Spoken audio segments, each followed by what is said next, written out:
The cold air bit into my skin as I stepped off the rickety old truck and onto the gravel road that led up to the cabin. The sky was a dull gray, heavy with clouds that threatened rain but never quite fell.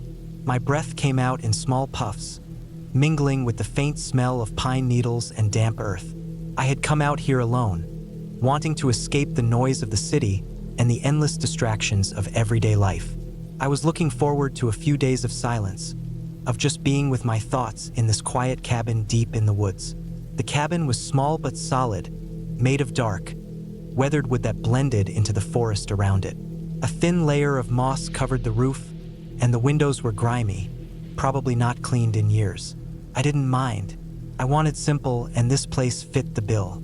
The porch creaked under my feet as I stepped up and pushed open the heavy door. Inside, the air was stale but not unpleasant. Dust motes floated in the shafts of light that squeezed through the curtains. The furniture was old and plain: a wooden table, a couple of chairs, a small bed with a thin mattress, and a rusty wood stove sitting in the corner. It smelled faintly of smoke and wood rot. I set down my bag and moved to open the windows, letting the fresh air flood in. The sound of birds and the wind in the trees came rushing back to me. This was exactly what I had wanted: peace.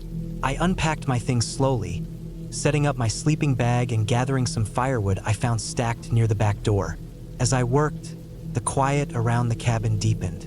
No cars, no planes, just the soft hum of the forest. As the day faded, I built a fire in the stove. The warmth filled the room quickly, pushing back the chill that had settled into the corners. Outside, the sky darkened, and a steady rain began, tapping softly on the roof.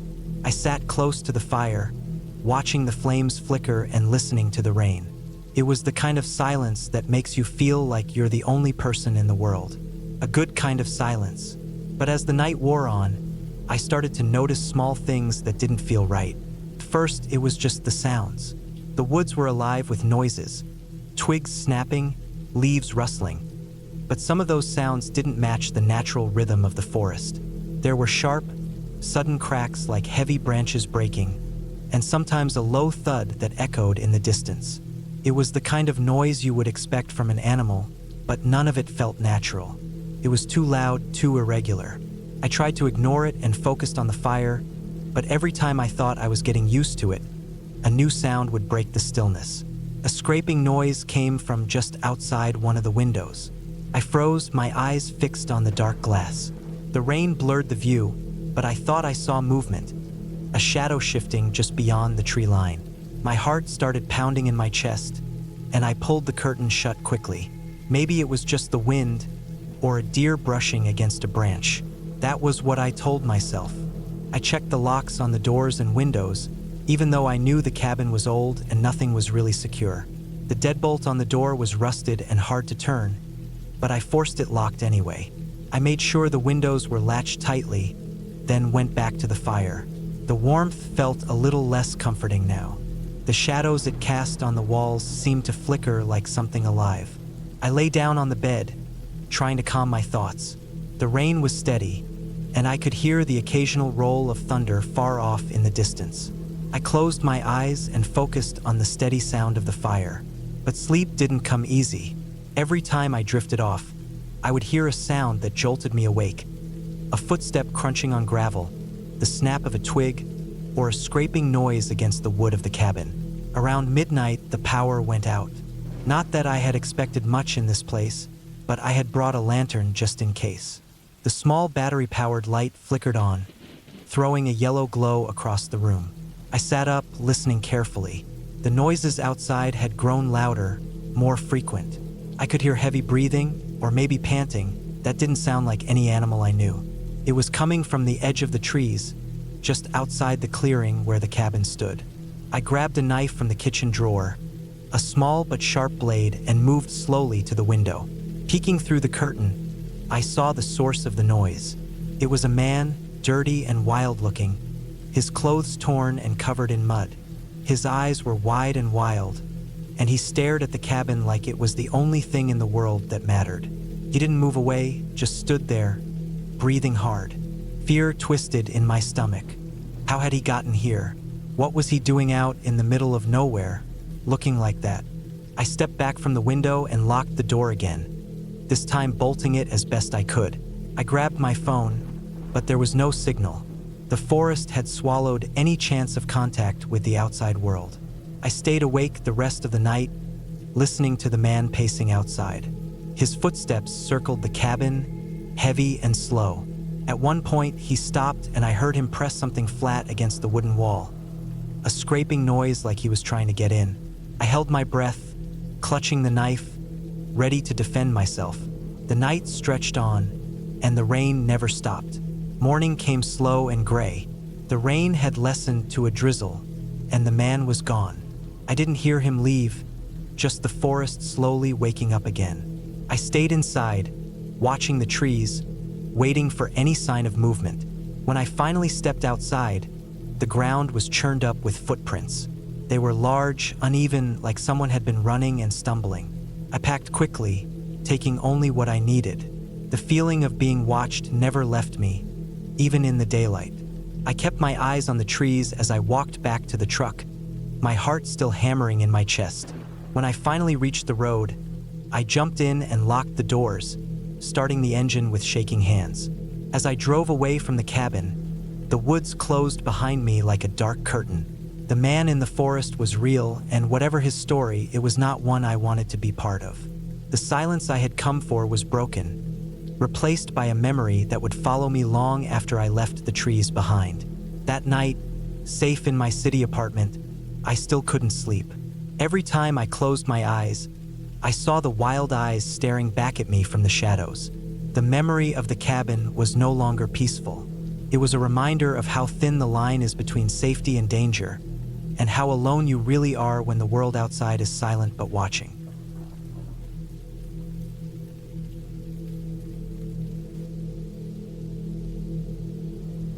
The sun was just setting when I finally pulled up to the cabin. It sat alone at the edge of a dense forest, the kind of place where the trees grew thick and tall, blocking out most of the sky. I'd been looking forward to this trip for months. Just me, the woods, and a small, old cabin that promised quiet and a break from the noise of the city. I had planned everything carefully. No distractions, no internet, no phone signal, just raw nature and time to think. The cabin was nothing fancy. It looked weathered, its wooden walls gray from years of rain and sun, but solid enough. A small porch wrapped around the front, with a couple of rocking chairs missing a few slats. The windows were dirty, the glass cloudy, and the door creaked loudly when I pushed it open. Inside was small and bare. A stone fireplace, a rickety table, a bed with a thin mattress, and shelves lined with dusty cans and old supplies. It smelled like damp wood and must, but there was something peaceful about it. I set my backpack down and opened a window to let in the cool evening air. I spent the next hour unpacking and gathering firewood. The woods around the cabin were dense, full of pine and fir, with thick underbrush that made moving off the path tough. I found a good pile of dry sticks and branches near a fallen tree. The ground was soft with moss, and the air smelled fresh and earthy. As I stacked the wood by the fireplace, the sun sank lower, casting long shadows through the trees. The quiet was deep and total. I couldn't hear any cars or planes or distant voices, just the occasional bird settling in for the night. After dinner, a simple meal of canned beans heated on a small camping stove, I built a fire in the fireplace. The flames crackled and popped, sending flickers of light dancing across the wooden walls. I sat back, letting the warmth seep into my bones, watching the smoke curl up the chimney. Outside, the dark deepened. The forest seemed to press in closer, the trees like silent sentinels standing guard. As night fell fully, I noticed small sounds I hadn't heard before. A branch snapping in the distance, the rustle of leaves, the low whistle of wind moving through the branches.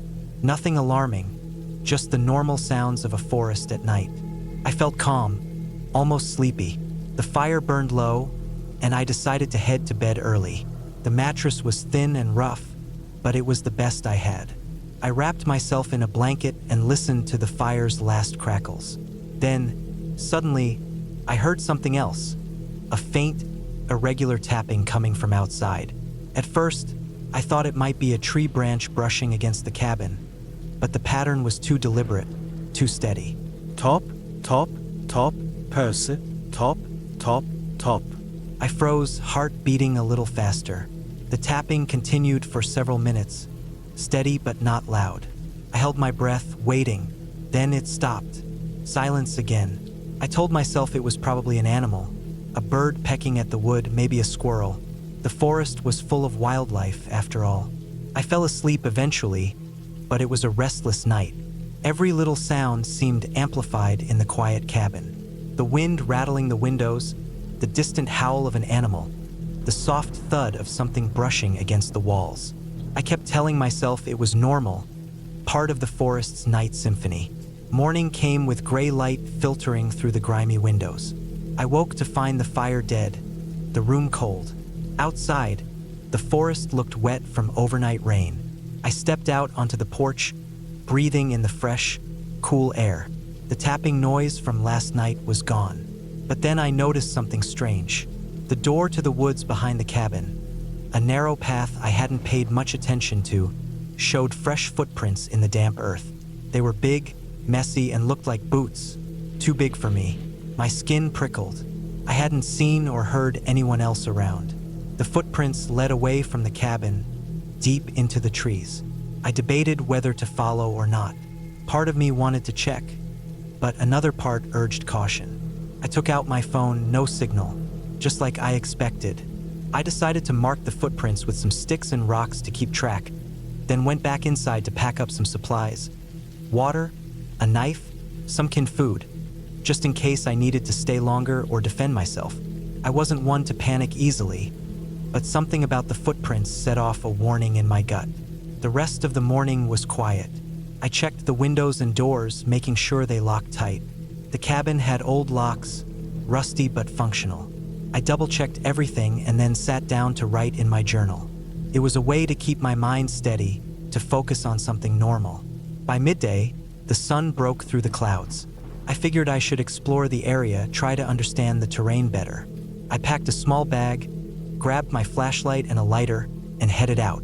The woods were thick, the trees close together, the ground uneven and covered in pine needles and fallen leaves.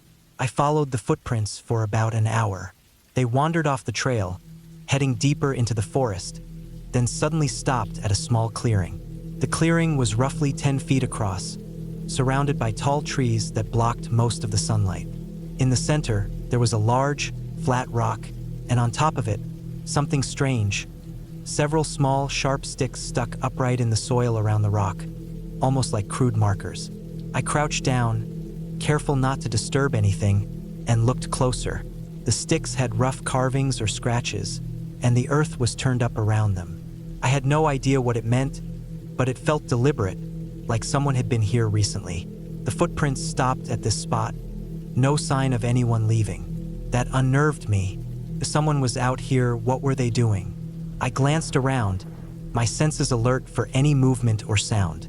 The forest was silent, except for a distant bird call. The air felt heavy, like it was holding its breath. I backed away slowly, returning to the path. When I got back to the cabin, the sun was low again. I built another fire inside and sat near it, trying to keep my nerves calm. I ate a quick meal, then sat quietly, staring into the flames. That night, the tapping started again. This time louder, closer. I didn't move. The taps came in bursts, like someone knocking on the cabin's outer walls. Top, top, top, Percy, top, top. I grabbed the flashlight, ready to check outside, but the door was locked tight. The tapping stopped suddenly. Then a long silence. I waited, breath shallow, heart racing. Suddenly, a heavy thud struck the cabin's side. Something hit the wall hard enough to shake the whole building. I jumped up, shined the flashlight outside through the grimy window. Nothing, just the dark forest, still and empty.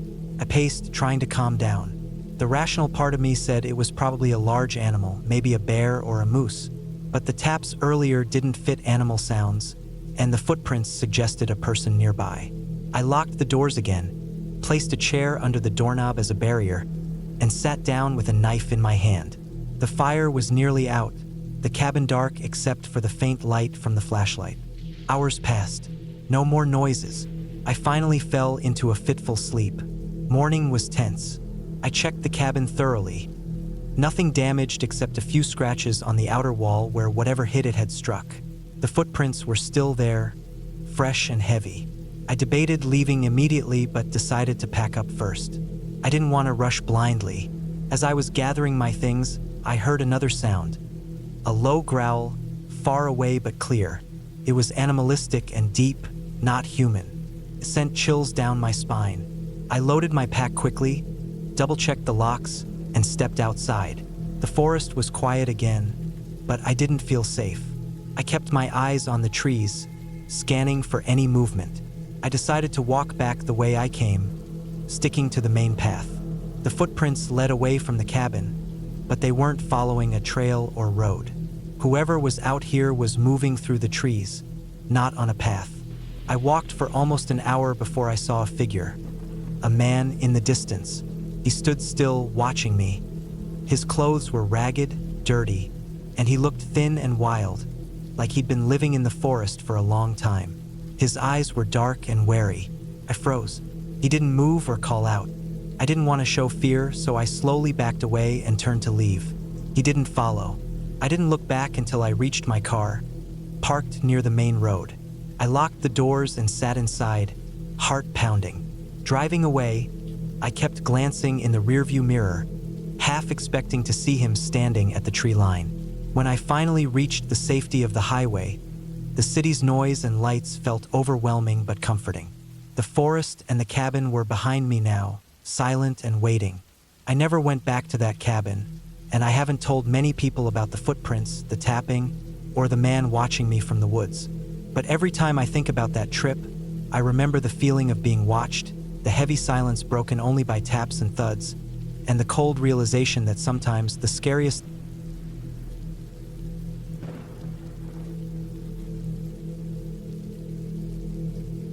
I've been planning this trip for months. After a long year of work and noise, I needed a break. Some time alone in the quiet, away from the city and its endless chaos. The cabin I rented was deep in the woods, miles from the nearest town. It was small and old but sturdy, with thick logs and a stone chimney. No electricity, no cell signal, just the basics. I wanted to disconnect, clear my head, and maybe even write a little. The drive was long.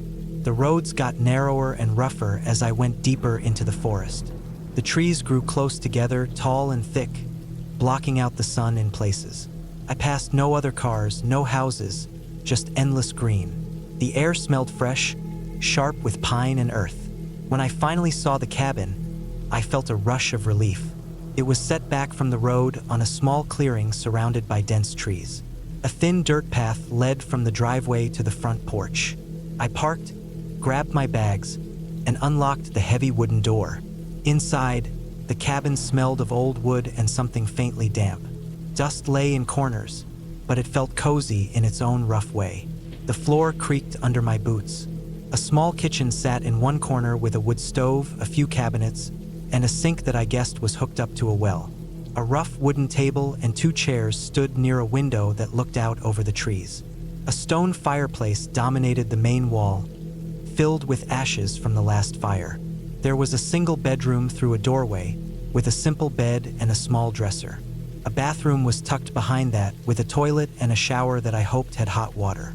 I set my things down, lit a fire in the stove, and sat by the window. The sun was starting to dip behind the trees. The quiet was overwhelming. No cars, no planes, no neighbors, just the sound of leaves and birds, and the occasional snap of a twig far off. I felt good about this, the way I always do when I find a place so isolated. I told myself I'd be fine here for a few days. That first night, I went to bed early. The temperature dropped quickly, and the wind whispered through the trees, rattling the old windows. The cabin groaned and settled around me. Noises I knew were just wood shifting, but still they made my skin crawl in the dark. I kept the fire going low and wrapped myself in a blanket. Sleep came slowly, interrupted by strange sounds outside. Rustling, maybe an animal. I told myself it was nothing. The next day, I explored the area. The cabin sat near a small creek, hidden by brush and mossy rocks. The forest stretched thick and wild in every direction. I walked carefully, marking my path so I could find my way back. The air was crisp, and the sun filtered softly through the leaves. It felt peaceful, but also oddly closed in, like the woods were watching. I found animal tracks near the water. Deer, maybe, or something larger. Nothing alarming, just part of the forest. That evening, I prepared dinner on the stove. Canned beans and rice, simple stuff. I washed up in the sink and settled in by the fire again. The sun sank low, and shadows grew long and dark outside. I kept the curtains drawn, partly because the cabin felt too exposed, too empty. The wind picked up, rattling the chimney and making the roof creak. I heard the faint crunch of footsteps in the brush outside. At first, I thought it was a deer or a raccoon, but the steps were slow, deliberate, heavier than any animal I'd heard before. I stood listening carefully. The footsteps moved around the clearing, circling the cabin. I grabbed a flashlight from the kitchen and shone it out the window, scanning the trees. Nothing. No eyes reflected back. No shapes moved in the dark. I felt my heart speed up. I told myself it was nothing, maybe a hunter or someone passing by. But when the footsteps stopped, silence returned, heavy and thick. I locked the door and closed the curtains tight. I sat by the fire, clutching the flashlight, eyes darting to every dark corner of the room. The hours passed slowly. The next morning, I found footprints in the dirt near the porch. They were large, too large for any animal, and they didn't match my own boots. The prints circled the cabin, ending at the edge of the trees. I felt a cold knot in my stomach. Whoever had been outside was still nearby. I decided to leave to cut the trip short. But then I remembered. My car was parked by the road, and the path was clear. I grabbed my keys and headed out. As I walked toward the edge of the clearing, I noticed something strange. The dirt path I'd followed the day before was blocked by a fallen tree. Thick branches lay crisscrossed, as if someone had cut it down recently and left it there deliberately.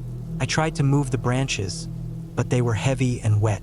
I pushed with all my strength, but the tree wouldn't budge. I looked around, heart pounding. The forest was quiet, too quiet. No birds, no wind, no rustling, just an eerie stillness.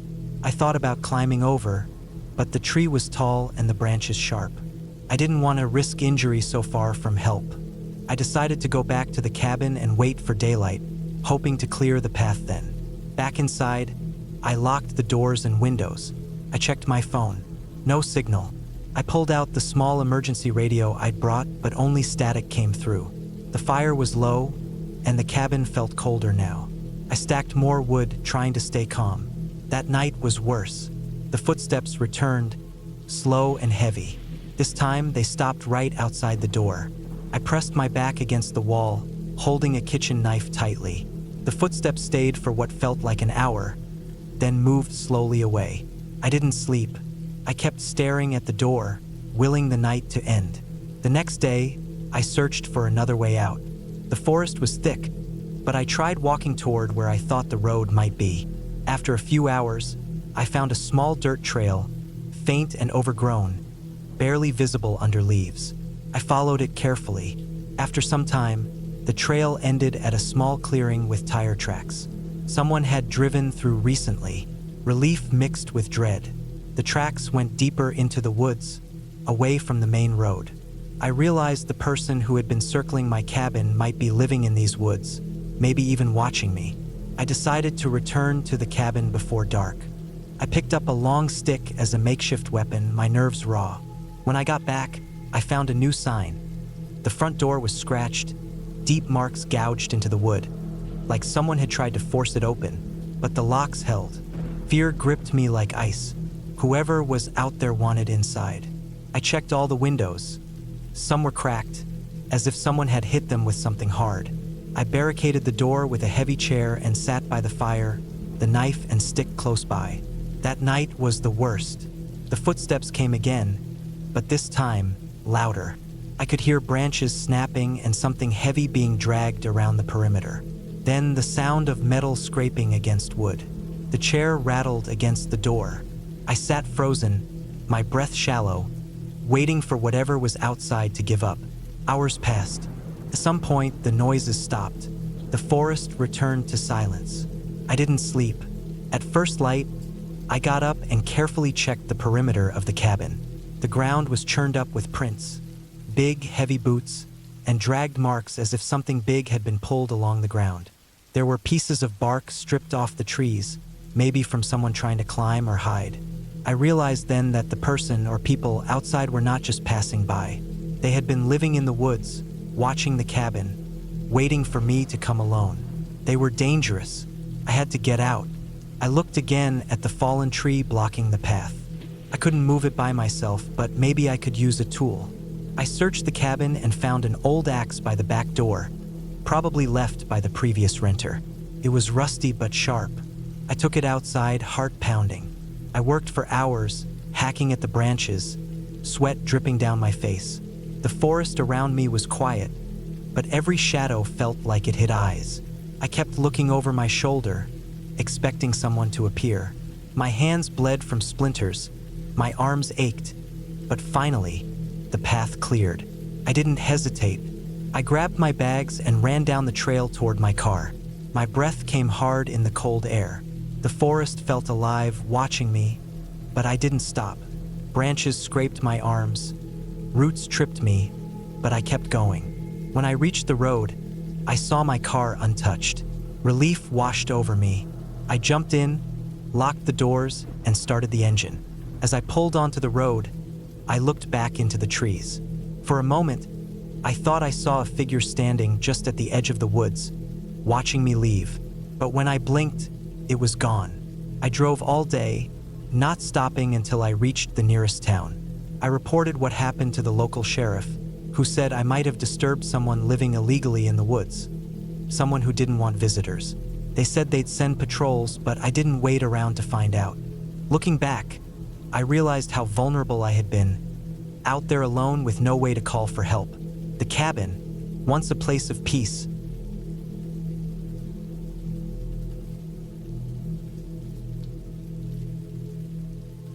I had been looking forward to this trip for months.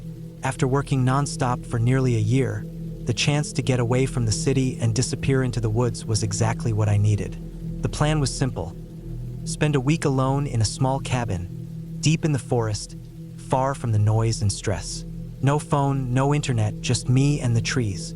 I drove for hours, leaving the highway behind and following a narrow dirt road that twisted through thick pine forests. The air grew cooler and smelled of damp earth and pine needles. At last, I reached the cabin. It was old but solid, a small wooden structure with peeling paint and a tin roof. It sat at the edge of a clearing surrounded by tall trees, their trunks thick and rough. The ground was littered with fallen leaves and broken branches. Inside, the cabin was sparse but comfortable. There was a small wood stove in one corner, a table and 2 chairs, a bed with a thin mattress, and shelves with a few dusty books and old cans of food. A single window looked out over the forest, letting in pale light. I dropped my bags and started unpacking the supplies I'd brought. Canned food, water, matches, a first aid kit, a flashlight, batteries, and a small hunting knife. I had no plans to hunt, but I wanted something for protection. The first night was quiet. The only sounds were the occasional snap of twigs and the distant call of an owl. I built a fire in the stove and cooked a simple meal. After eating, I settled down on the bed, feeling the stillness settle around me like a heavy blanket. I fell asleep easily. The next day, I explored the woods around the cabin. The trees stretched high, their branches tangled into a thick canopy that filtered the sunlight. The ground was soft with moss and fallen leaves.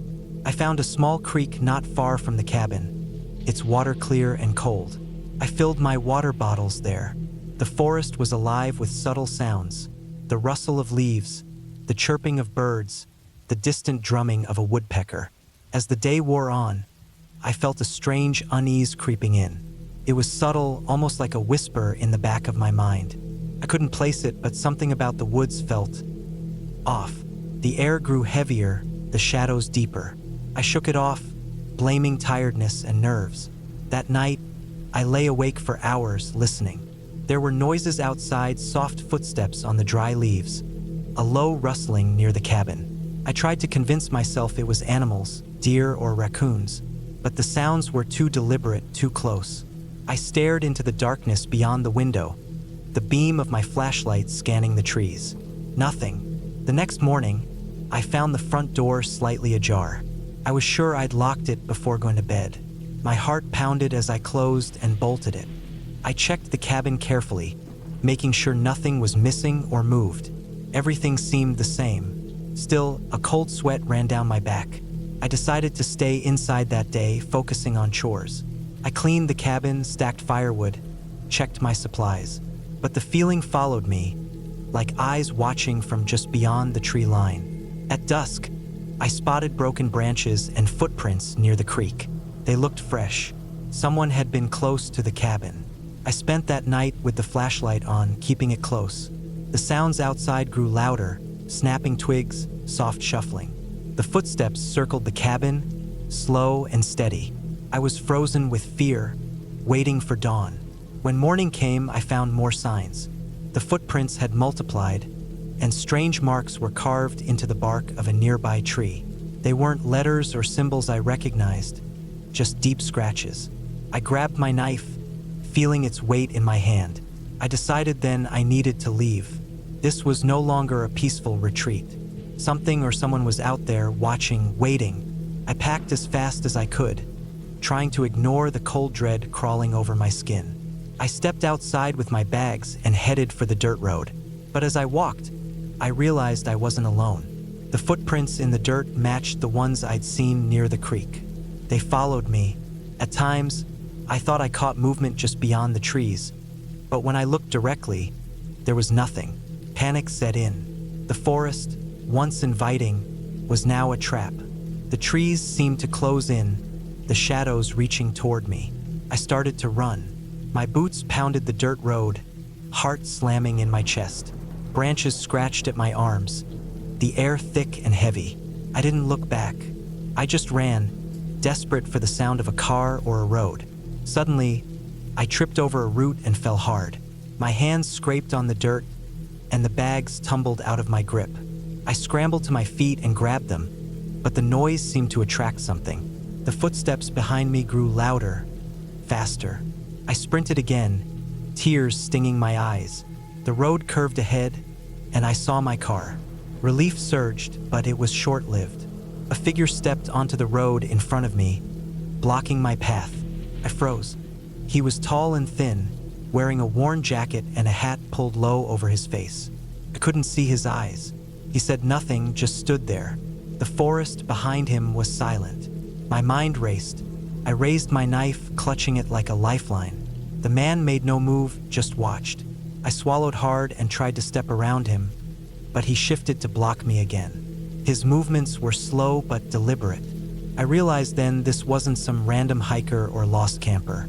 This was someone who had been living here, watching me. The cabin, the footprints, the marks on the trees, it was all him. He'd been following me, waiting for the right moment. I searched for a way past him, but the road was narrow and the trees thick on either side. I backed away slowly, heart racing. In that moment, a car appeared behind me, headlights cutting through the trees. The man glanced toward it, then disappeared into the woods like a shadow melting away. I didn't hesitate. I jumped into the car, slamming the door shut. The driver was a park ranger who had been making his rounds. He listened as I explained, his face grave. He agreed to drive me back to the main road. On the way, he told me about a man who lived off the grid in these woods, known for scaring off anyone who got too close. No one had seen him clearly, but stories of strange markings, missing hikers, and strange noises had circulated for years. Back in town, I reported everything to the police. They searched the area but found nothing. The man was never caught. I never went back to that cabin. The forest was no longer a place of peace. It was a place where someone had watched me, tracked me, and almost trapped me. The memory stayed with me, a reminder that sometimes the scariest things aren't ghosts or monsters, but real people hiding just beyond the trees.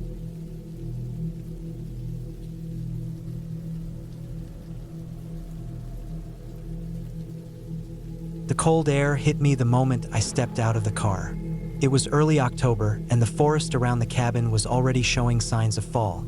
The leaves mostly orange and brown, some still clinging stubbornly to the branches. I had driven for hours to get here, to this tiny cabin deep in the woods. It wasn't fancy, just an old wooden structure built on a slight hill, surrounded by towering pine trees and thick underbrush. The only sounds were the rustling leaves and the distant caw of a crow. I'd been looking forward to some quiet time away from everything. Work, city noise, people. The cabin was supposed to be a refuge, a place to breathe. It was my first solo trip like this. I had packed enough food for a week, a few books, and some firewood I'd found stacked near the back porch. The keys were hidden under a rock, as the owner had told me by phone. The cabin was rented out to hikers and hunters, but this time it was just me. The cabin itself was small. Maybe 2 rooms, a tiny kitchen, a wood stove, and a loft upstairs. It looked like it hadn't changed much since it was built decades ago. The wood weathered but sturdy. Inside, the smell of old pine and something faintly musty welcomed me. I dropped my bags on the floor and started stacking the firewood. The sun was already dipping behind the trees, casting long shadows across the clearing. I made a small fire in the stove, watching the flames catch on the dry wood. The warmth quickly filled the cabin, pushing back the evening chill. Outside, the wind had picked up, shaking the trees and sending a few dead branches skittering across the dirt. I had no phone signal here, no internet, just silence and the occasional call of an owl. That first night, I slept poorly.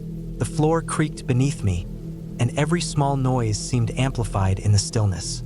Somewhere outside, twigs snapped, maybe a deer or a fox moving through the brush. But then, around 2 a.m., something else woke me. It was a faint tapping at the window. I lay still, heart pounding, straining to hear.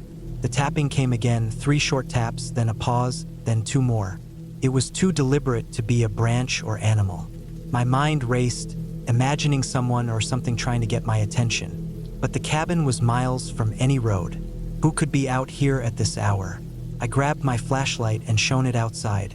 The beam cut through the darkness, but I saw nothing but trees.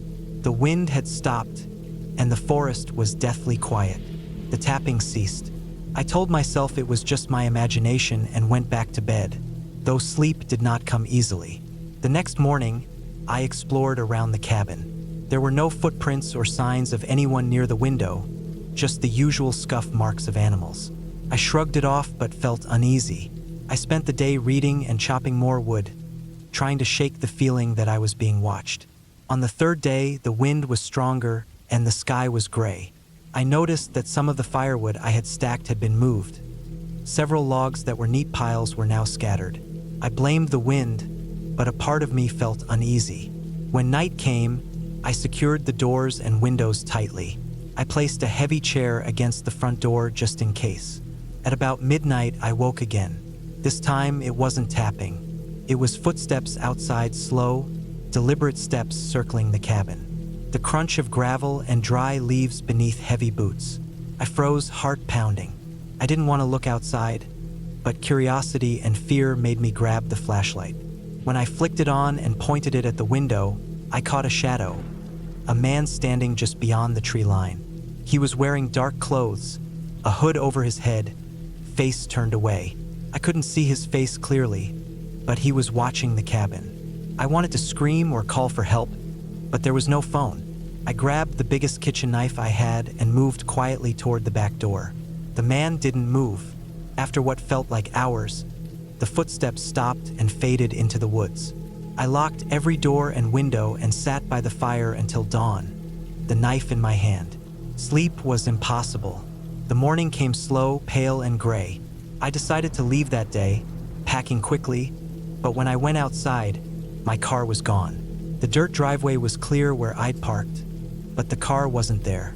My stomach dropped. I had no way to get out. I checked around the cabin, trying to find any sign of the car or its tracks. There was none. It was as if it vanished. Panic settled in. I was trapped. I searched the cabin for a radio or any means of communication. Nothing. I had to wait for someone to find me or come back for my car. That afternoon, I tried to stay calm, preparing more firewood and gathering extra water from the nearby stream. But every sound outside made me jump. The wind, branches breaking, animals moving. By nightfall, I was exhausted, cold, and scared. I sat by the fire, knife close, and listened for any sound. Then the footsteps came again, slow, heavy, circling the cabin. This time, I wasn't afraid to act. I grabbed a heavy piece of firewood and waited by the window. The figure appeared again, closer this time. I flung the window open and swung the wood, hitting him hard across the shoulder. He staggered, cursed, and disappeared into the dark woods.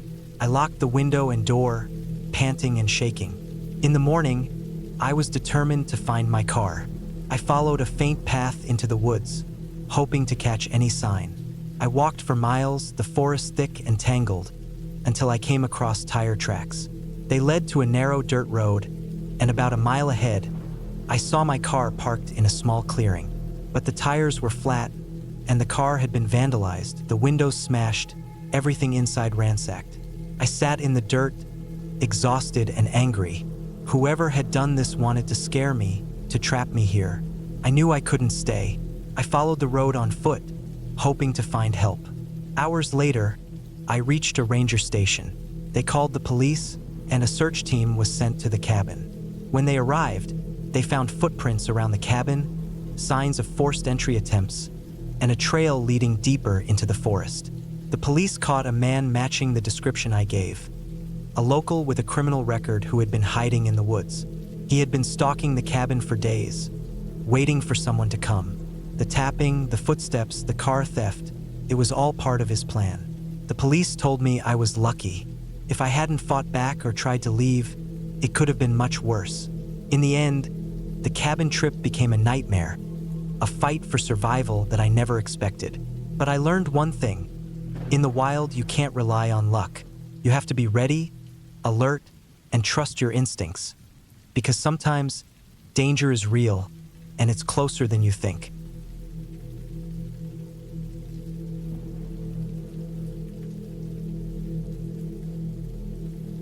The first thing I noticed when I got out of my car was the silence. Not the kind of silence you get when everything's just calm and peaceful. This was the kind of silence that sits heavy and thick like a weight pressing down on your chest. The kind of silence where you listen and all you can hear is your own breathing, sharp and nervous, and your footsteps crunching on the dry leaves and twigs scattered over the dirt path. The cabin stood a little way off from the road, tucked behind a clump of tall pine trees. It was small, maybe 30 feet long, with dark, weathered wood for walls and a slanting roof covered in old shingles. The windows were clouded with grime and spiderwebs, and the front porch sagged a little to one side. No electricity or running water, just a simple cabin in the middle of the forest. I come here to get away from everything. The noise of the city, the stress of work, the endless buzz of notifications. I wanted silence and space to think, to clear my head. So I packed a few things: a backpack with some food, water, a flashlight, a knife, some matches, and drove out here alone. I figured a weekend in the woods would be just what I needed. The first night, I got the fire going outside the cabin with some dry wood I found nearby. The flame flickered and crackled, casting shadows against the trees. I sat close, feeling the heat against my face as the air around me grew colder. The stars were bright overhead, and the moon was just a thin sliver.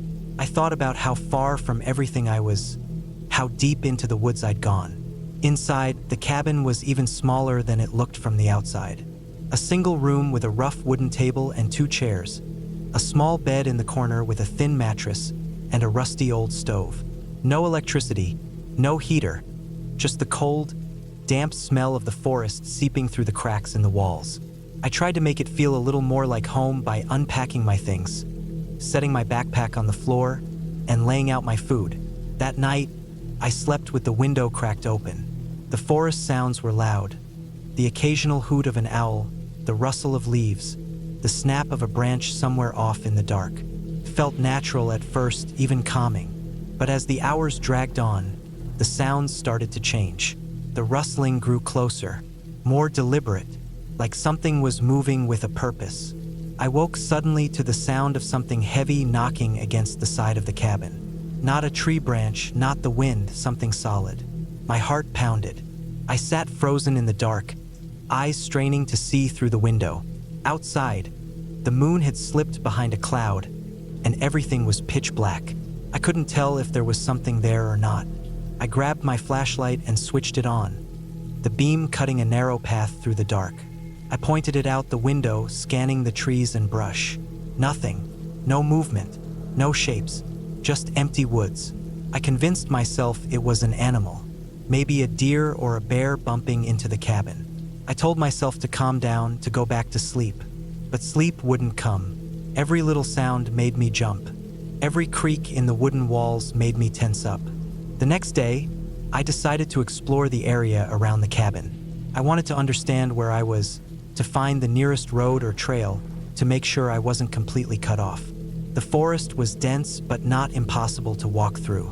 The ground was covered in pine needles, and the trees were tall and straight, their branches high enough to let sunlight filter through. As I walked, I found old signs of human presence. An abandoned campsite with a rusted metal fire pit, a broken-down car half hidden by bushes, a pile of empty cans and bottles. It looked like people came here sometimes, but not often. I marked the locations on my phone's offline map and took notes. I wanted to feel prepared. That night, I built a bigger fire and sat close, the flames lighting up the space around me. But as darkness fell, the noises started again. Scratching, knocking, something moving just beyond the tree line. This time, it wasn't random. It was steady, close, watching. I stayed awake, flashlight in hand, scanning the darkness. Then I heard it, a soft crunching sound, footsteps moving toward the cabin. My breath caught. I tried to see where it was coming from, but the trees blocked my view. The footsteps stopped just beyond the edge of the firelight. Then silence. I froze, heart racing. I reached slowly for my knife, gripping it tight. Minutes passed, maybe more. Then I heard the footsteps retreating, slow and careful. I didn't dare move until the sounds were gone. I locked the door with a rusty bolt and slid a chair under the handle to reinforce it. But the fear stuck with me. The next morning, I found strange marks outside the cabin. Footprints in the dirt, too large and heavy for any animal I knew. They circled the cabin, coming close to the windows. Someone had been watching me. My mind raced. Was this a hunter? A trespasser? Someone who lived in the forest and didn't want me there? I considered packing up and leaving, but the nearest road was miles away, and my car was on the other side of the forest path I'd been walking. I spent the day trying to stay calm, gathering firewood, securing the cabin as best I could. I kept my phone on, trying to get a signal to call for help, but there was none. That night, the noises grew worse. Not just footsteps, but low growls, branches breaking. The fire flickered and almost went out from the wind. I kept my knife close and flashlight ready. Suddenly, the door handle rattled violently, someone trying to get in. I pressed myself against the far wall, heart hammering. The door shook and groaned, but held. After a tense minute, the banging stopped. Then the footsteps moved away again. I stayed awake all night, watching and listening. Morning came with pale light through the cabin window. I checked outside, more footprints, some fresh, some old. And then I saw it. A crude message scratched into the wooden porch steps. It was a word carved deep. Leave. My hands trembled as I read it. I wasn't alone here. Someone was watching, waiting, making sure I knew I didn't belong. That day, I packed quickly. I didn't want to stay, but the forest was thick, the paths confusing. I tried to retrace my steps to the road, but something was wrong. The trail markers I'd made were gone, broken or hidden under leaves and branches. Panic started to rise. I was lost. I kept walking, trying to find the road or my car, but the forest seemed endless. Every direction looked the same. Tall pines, dense brush, tangled undergrowth. The sun moved across the sky, but the forest blocked most of its light. By late afternoon, I was exhausted and dehydrated. My food was almost gone. The fear of someone watching me, following me, was suffocating. Then I heard it, voices, low talking, rough and angry. I froze, hiding behind a tree. Peering through the branches, I saw a group of men moving slowly through the woods, carrying guns and knives. They were searching. I stayed silent, heart pounding, hoping they didn't see me. They passed close by, then stopped and looked around. One of them kicked a rock toward the trees where I was hiding. I held my breath as the footsteps came closer. Then the group moved on. I knew then they were looking for me. I kept walking, trying to find a way out, but the forest closed in tighter. Darkness came early under the thick canopy. I found a small stream and followed it, hoping it would lead somewhere. After hours, I reached a dirt road. A faint track covered with leaves and broken branches, but still a road. I ran along it, desperate to find help. Finally, I saw headlights in the distance. A truck came toward me, and I flagged it down, breathless and dirty. The driver was shocked to see me, took me to the nearest town, called the police. Later, I learned what was happening. The cabin was on land owned by a group of hunters who didn't want outsiders near. They'd been watching me from the start, making sure I got the message. The footprints, the noises, the banging on the door, all warnings. They were dangerous, and I was lucky to get away. I never went back to the cabin. But sometimes, late at night, I still hear that silence, thick and heavy, reminding me of how close I came to something terrible in those woods.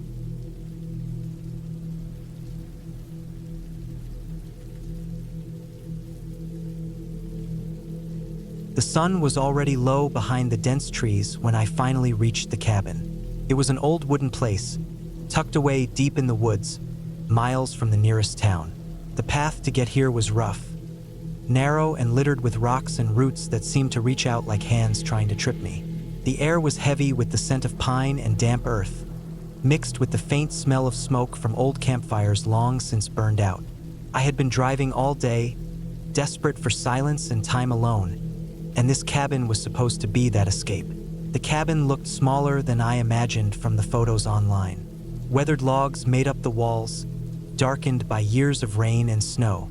The roof sagged slightly in places, and the windows were dirty, streaked with dust and grime. But the place had character, a rough charm that made me think it was built to survive the seasons, not for comfort. I unlocked the front door and pushed it open. The hinges creaked loudly, breaking the stillness of the forest around me.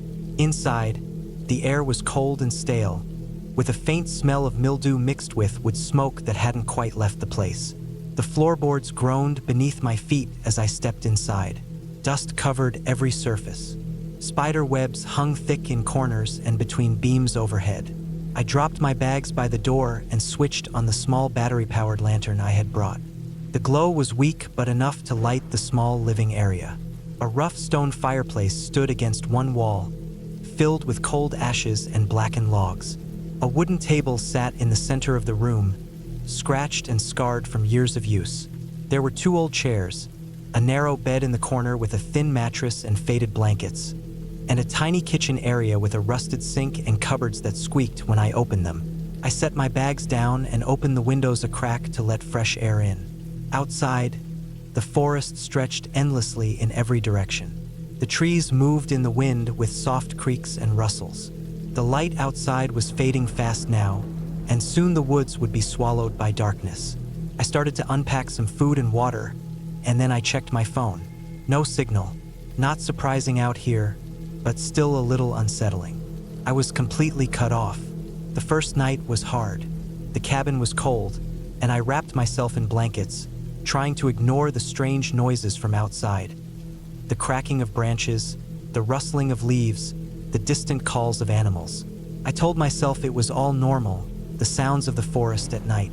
But sleep was restless, filled with the feeling that I was being watched. The next morning, I woke early to a pale gray sky and the faint smell of smoke in the air.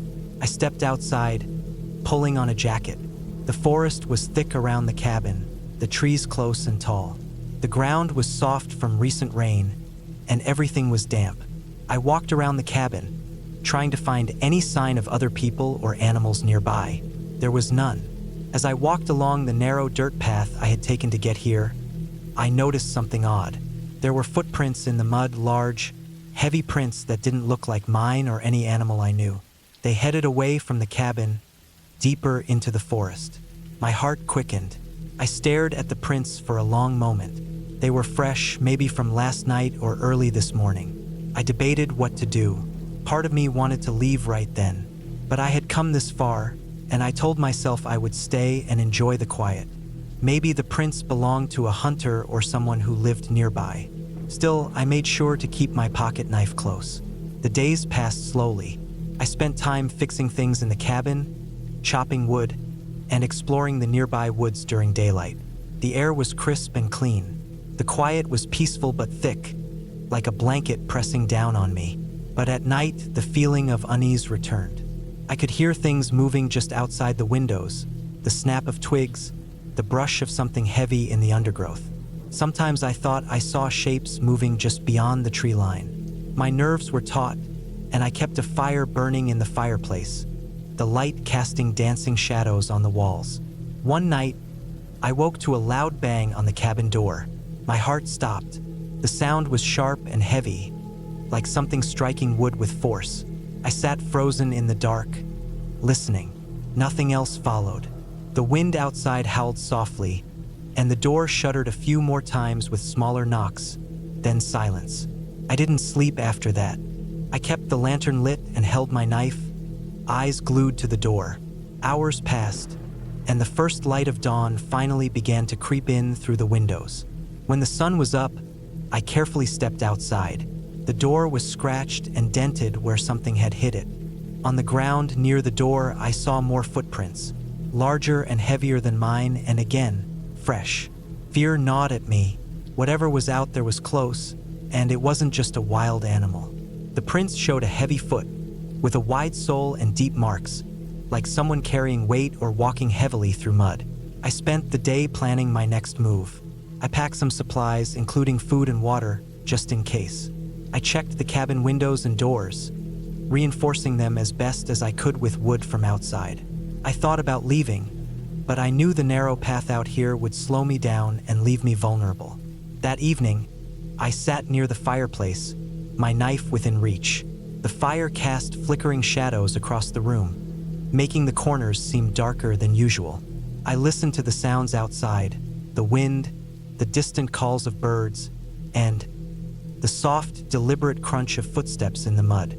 They were close. I sat still, every muscle tense.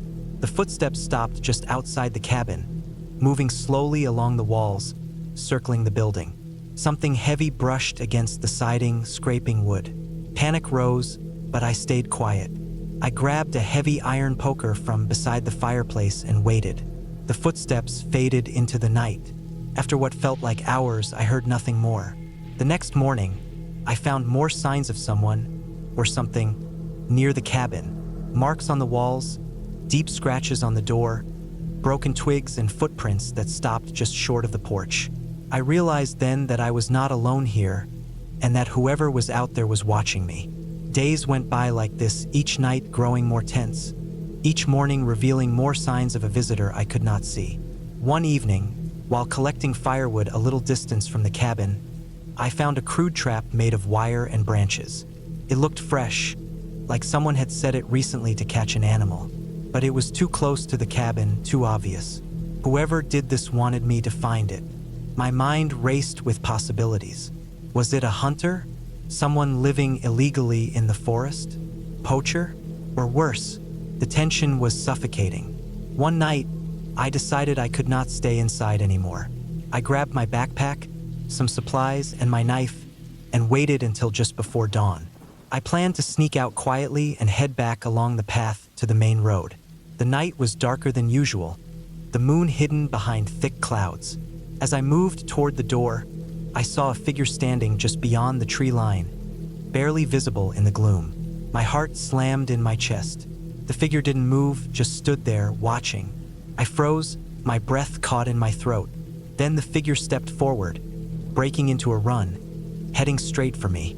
I turned and ran. The path was rough and slippery, roots grabbing my feet, branches whipping my face. I stumbled and fell, scraping my hands and knees, but I kept running, the pounding footsteps close behind me. After what felt like an eternity, I reached a bend in the path where the forest opened to a small clearing. I stopped, gasping for air, and looked back. The figure was gone. I stayed in the clearing for a long time, listening. No footsteps, no rustling. I was alone. Eventually, I made my way back to the cabin, exhausted but determined. I knew I couldn't outrun whatever was out here, not in the dark woods. I spent the next day packing everything I could carry and preparing for a daylight escape. As soon as the first light of morning touched the trees, I left the cabin, moving fast but careful. I didn't stop until I reached the main road, where a car passed by. I flagged it down, shaking and breathless. The driver called the police for me, and soon, a team arrived to check the cabin. They found tracks from a large man, someone with a heavy build, who had been living in the woods illegally. There were signs he had been watching the cabin, possibly planning to approach me or scare me off. The officers told me this was not the first time someone had been threatened or even attacked in that area by this man, who avoided the law by hiding in the dense forest. I was lucky to escape when I did. The experience left me shaken, but it also made me realize how easy it is to feel safe in the city and how quickly that feeling can disappear in the wild. That cabin, that forest, held no magic or spirits, only a very real danger hidden just out of sight. I never went back.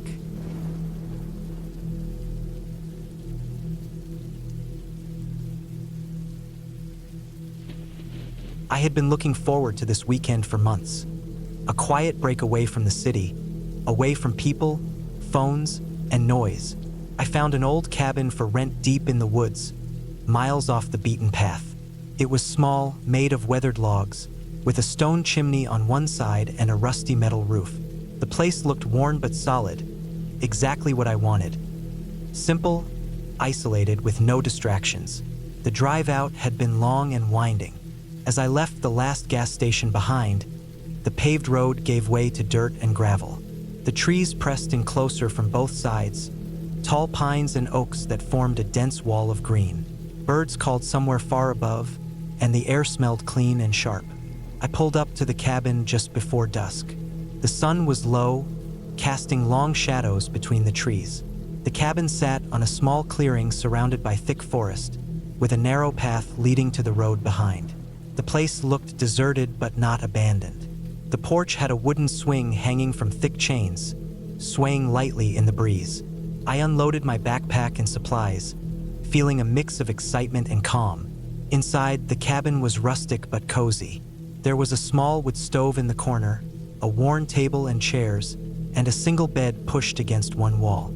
The floor was rough wooden planks, slightly creaking when I walked. The windows were old but clear, letting in the fading light. I liked how simple everything was. No electricity, no running water, just what I needed to be alone. After unpacking, I chopped some firewood stacked outside and built a small fire in the stove. The crackle and warmth filled the room quickly. I ate a simple meal from canned beans and bread, washing it down with water from the bottles I brought. Outside, the sky was deepening to a dark blue, stars beginning to shine faintly between the branches.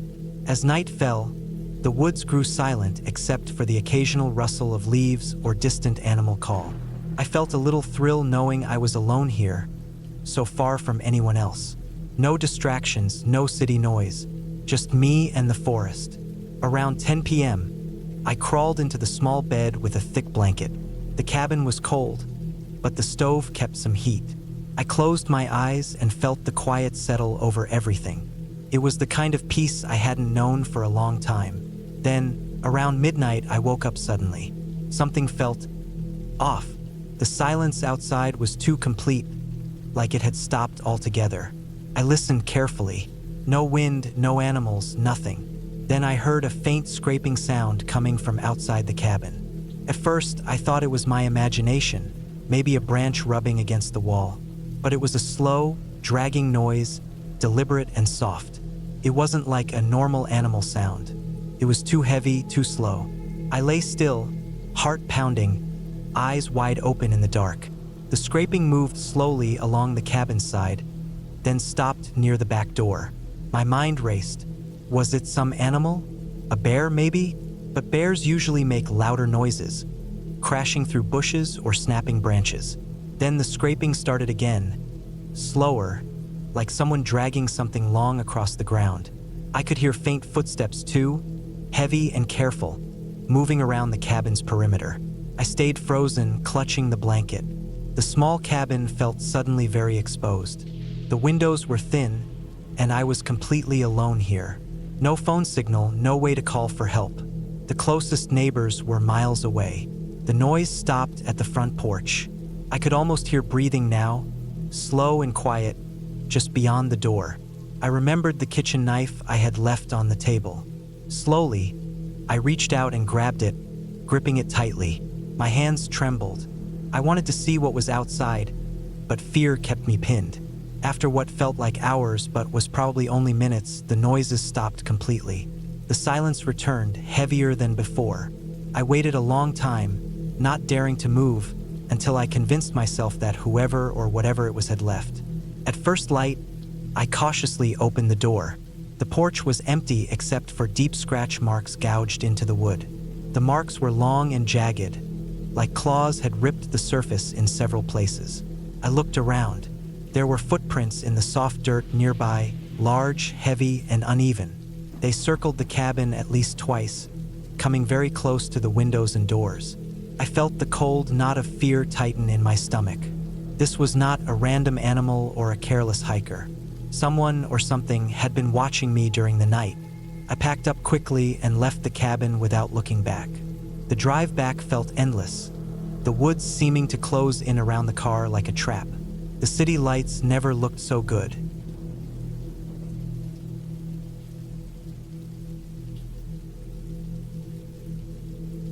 It was supposed to be a simple weekend trip. A few days away from the city noise, a quiet cabin in the woods to clear my head and get some fresh air. I had been working long hours, barely sleeping, and thought a break would do me good. The cabin wasn't anything fancy, just a small wooden structure tucked away near a thick forest about 2 hours from my home. It was the kind of place you found listed online, remote, basic, and cheap, perfect for a solo trip to reset. The drive there was peaceful enough. The sun was setting as I pulled onto the narrow dirt road leading to the cabin. Trees crowded the sides, casting long shadows, and the air smelled like pine and earth. I'd brought just the essentials: a backpack with some clothes, canned food, water, a small first aid kit, a flashlight, and a few books. No signal on my phone, but I expected that. No distractions, just me and the woods. The cabin was smaller than I imagined. It had one room with a wood stove in the corner, a small table, and a narrow bed pushed against the far wall. The windows were dusty but clear enough to see outside.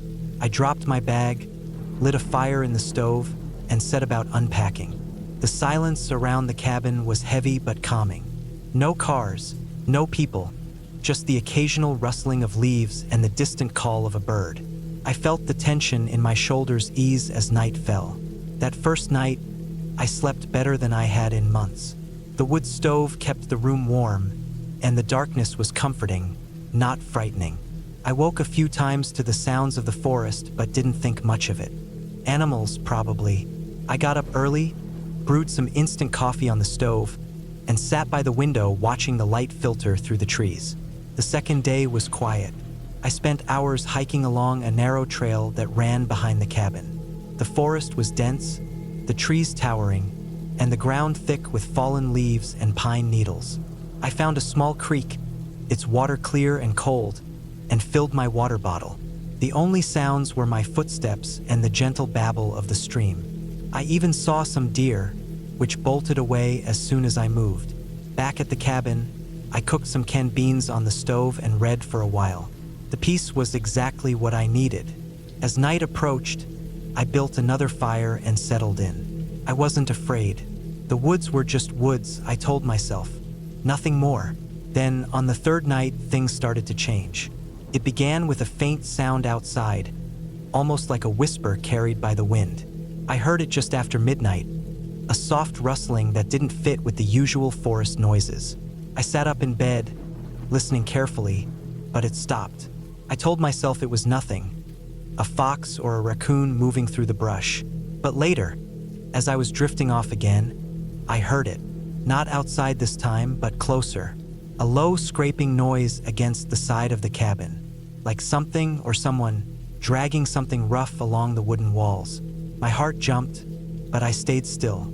I convinced myself it was the wind moving branches against the cabin. I tried to ignore it and eventually fell asleep. The next morning, I checked the outside walls carefully.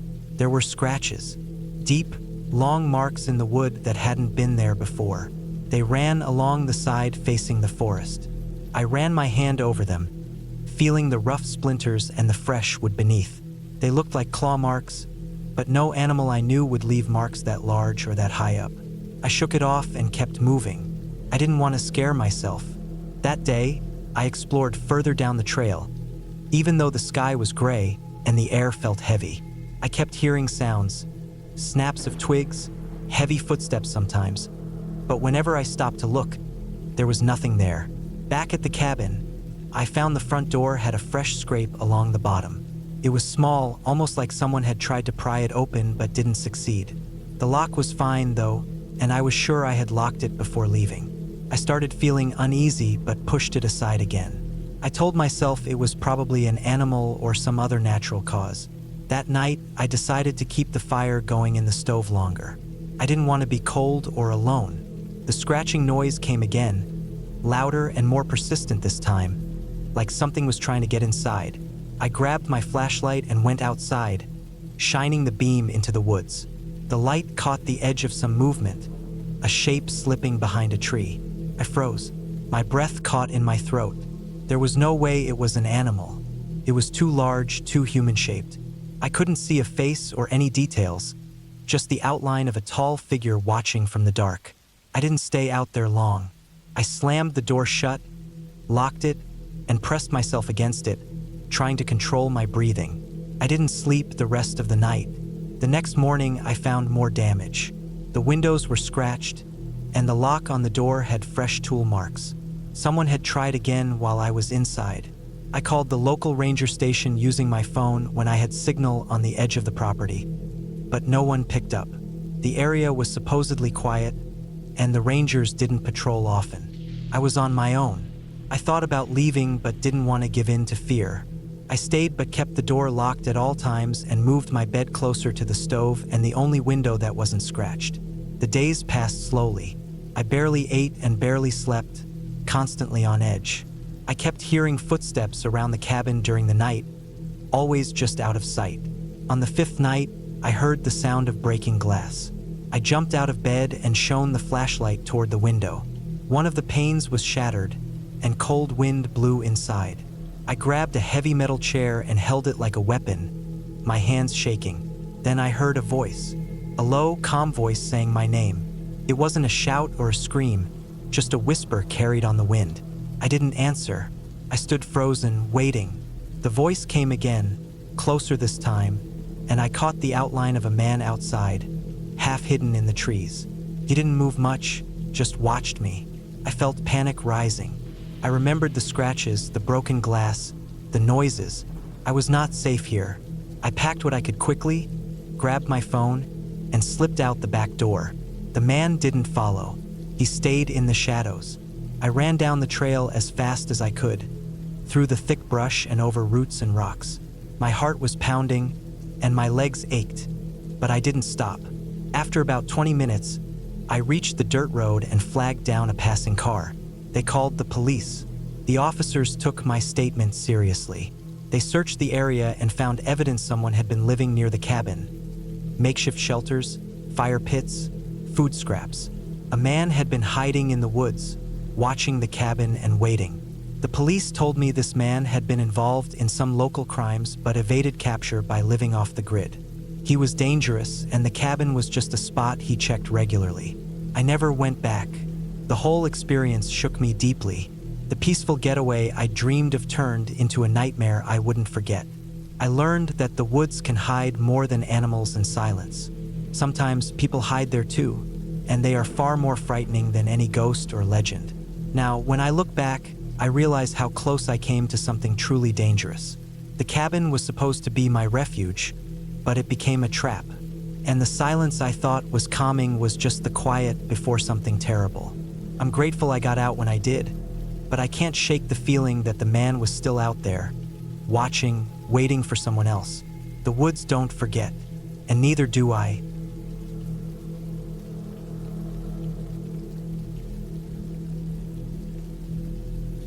I drove through the winding dirt road deep in the forest, the sun already dipping low behind the thick pines.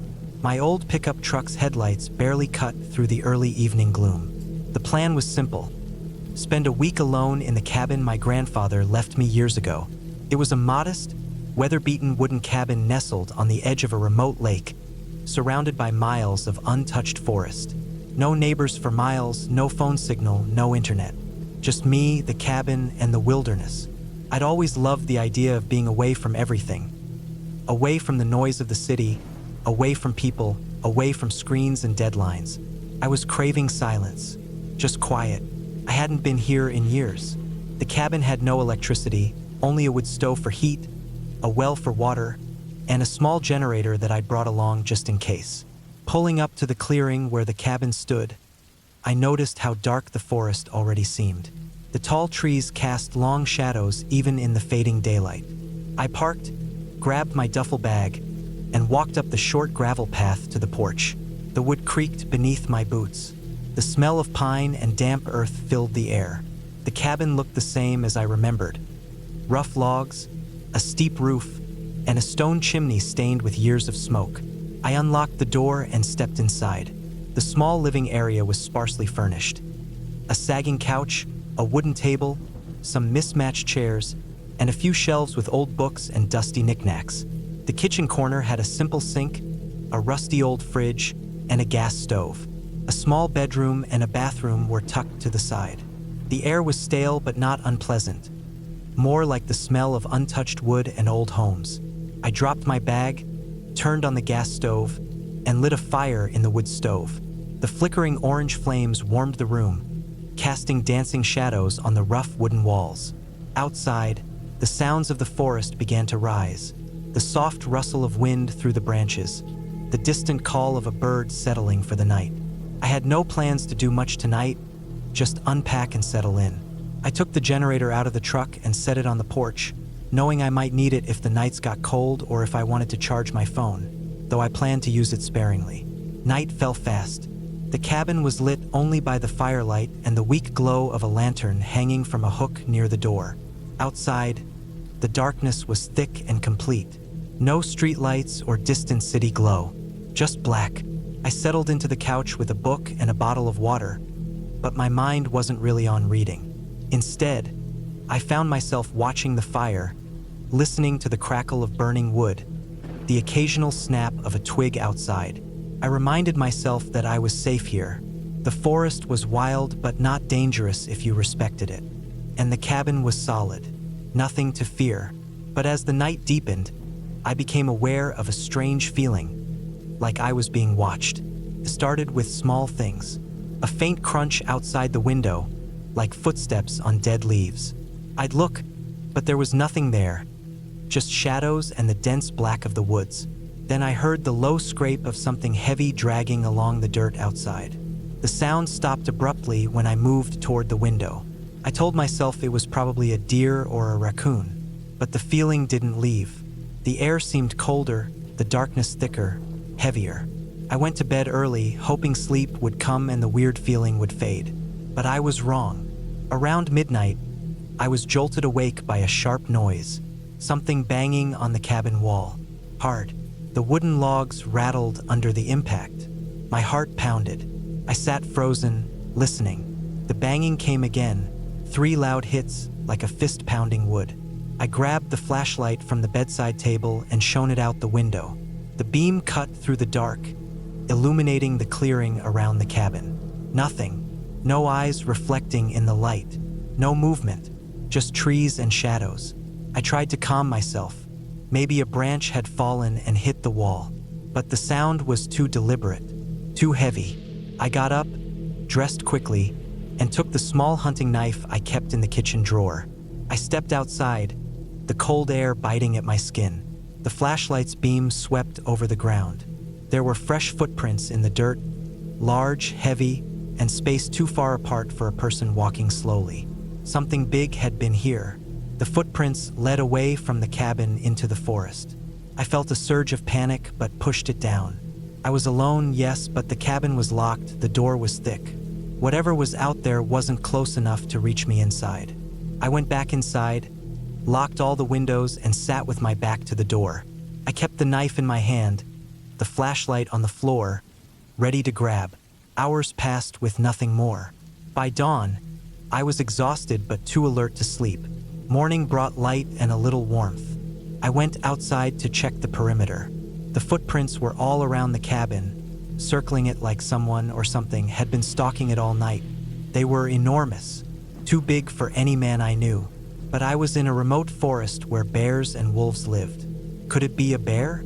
I looked closer at the prints. They had claws and pads like a bear's, but were oddly shaped, wider in the heel. My mind raced. I knew there were black bears around, but none that big, and bears usually avoid humans. Still, I had no other explanation. I spent the day boarding up the lower windows with planks I found in the shed. I gathered more firewood and prepared for another night. I was jumpy.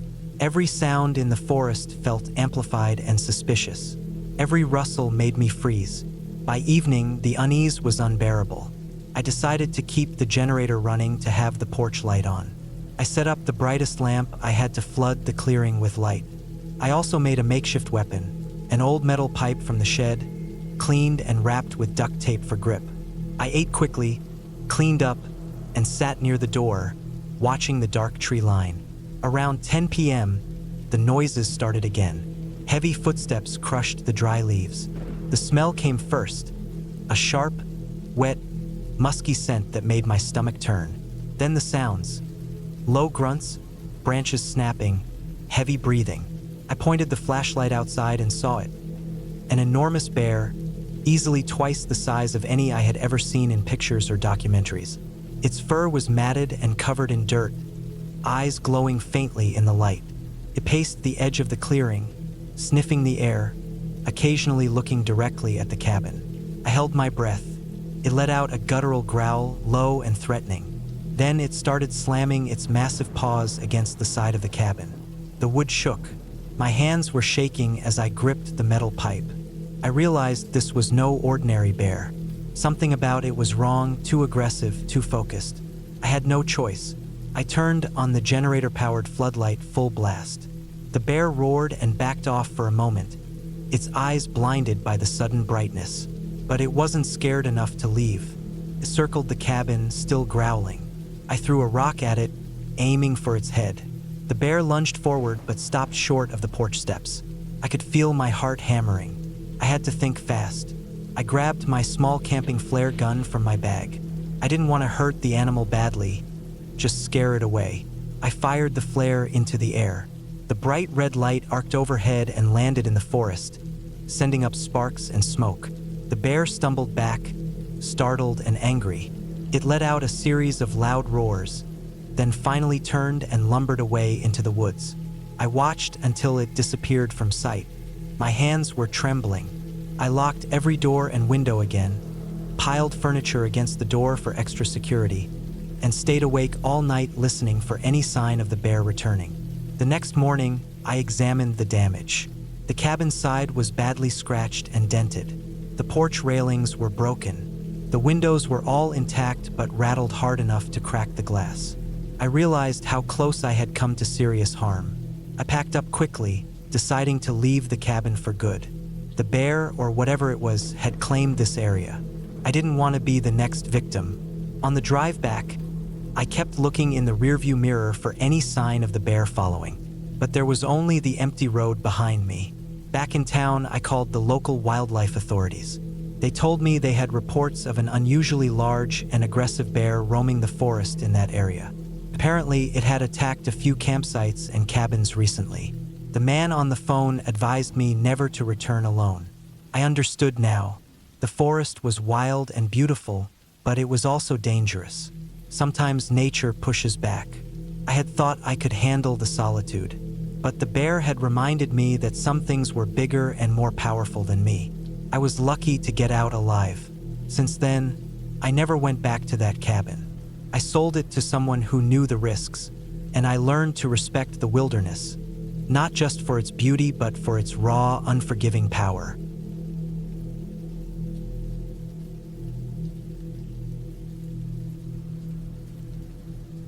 The sky had been a dull gray all day, thick clouds hanging low over the forest like a wet blanket. I had driven for hours to get to the cabin, a small, old place tucked deep in the woods, far from the road and any sign of life. The dirt track leading up to it was full of ruts and puddles, and my old pickup truck struggled through them, tires sinking into the mud at times. I kept my eyes on the narrow path ahead, feeling a mix of excitement and unease that had nothing to do with the weather. I needed the silence. The city had worn me down, every day filled with noise, people, deadlines. The cabin was supposed to be a break from all that, a few days to reset, to breathe. I'd packed the essentials: food, water, a sleeping bag, a flashlight with extra batteries, some basic tools. The place had no electricity, no running water. That was part of the appeal. When I finally pulled up to the cabin, the forest swallowed the path behind me. The cabin looked older than I'd expected, made of rough logs, darkened by years of rain and sun. The roof sagged slightly in the middle, and a thin wisp of smoke curled from the stone chimney. I hadn't seen another car or house for miles. The silence was so thick I could hear my own breathing. The front porch creaked under my boots as I stepped inside. The air smelled damp and woody, with a faint trace of smoke. Inside, the room was simple: a wooden table, 2 chairs, a small wood stove, and a bed in the corner covered with a worn blanket. There was a stack of firewood by the door and a few cans of food on a shelf. I dropped my bag on the floor and lit a small fire in the stove, the warmth spreading slowly through the room. Outside, the rain started again, soft at first, then steady. I sat near the fire, watching the flames flicker and listening to the rain tapping against the roof. The forest seemed endless, the trees black shadows beyond the window. As the evening wore on, the isolation began to sink in. I'd been alone before, but this felt different. There was no sound of cars, planes, or people, only the wind and rain, and sometimes the snap of a branch or a rustle in the bushes. The woods were alive, but not with friendly life. I checked the windows, making sure they were shut tight. The cabin's walls were thin, and I could feel the cold air pressing against them. I sat back, trying to read a book, but my eyes kept drifting to the window, to the dark forest outside. Around midnight, something changed. The rain stopped abruptly. Outside, the forest fell silent, like the earth itself was holding its breath. Then I heard it, a low crunching noise, like heavy footsteps on dry leaves. Slow and deliberate, my heart hammered. I strained to see through the darkness, but the window was fogged by the warmth inside. I grabbed my flashlight and aimed it outside, sweeping the beam across the trees. Nothing, no movement. Then, from the edge of the clearing, a shape emerged, tall, bulky, moving slowly between the trees. I froze. It wasn't a person.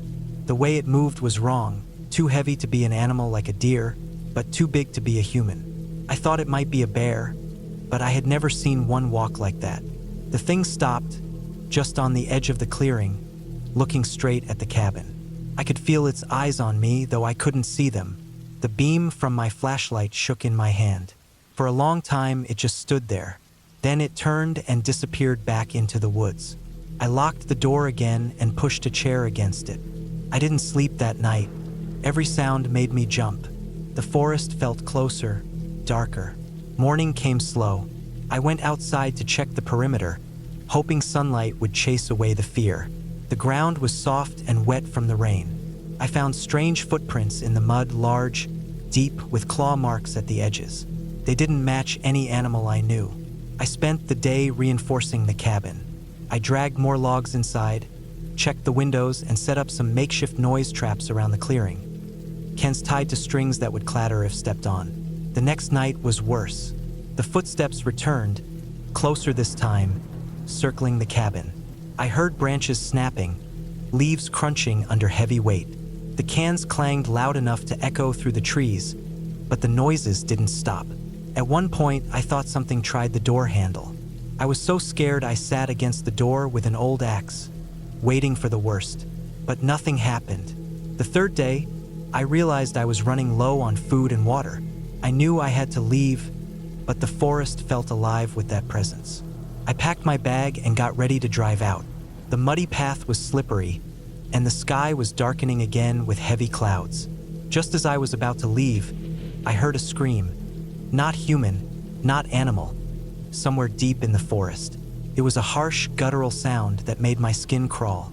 I didn't want to stay, but I also couldn't just ignore it. I grabbed my flashlight and a knife, moving slowly toward the sound, trying to stay on the path.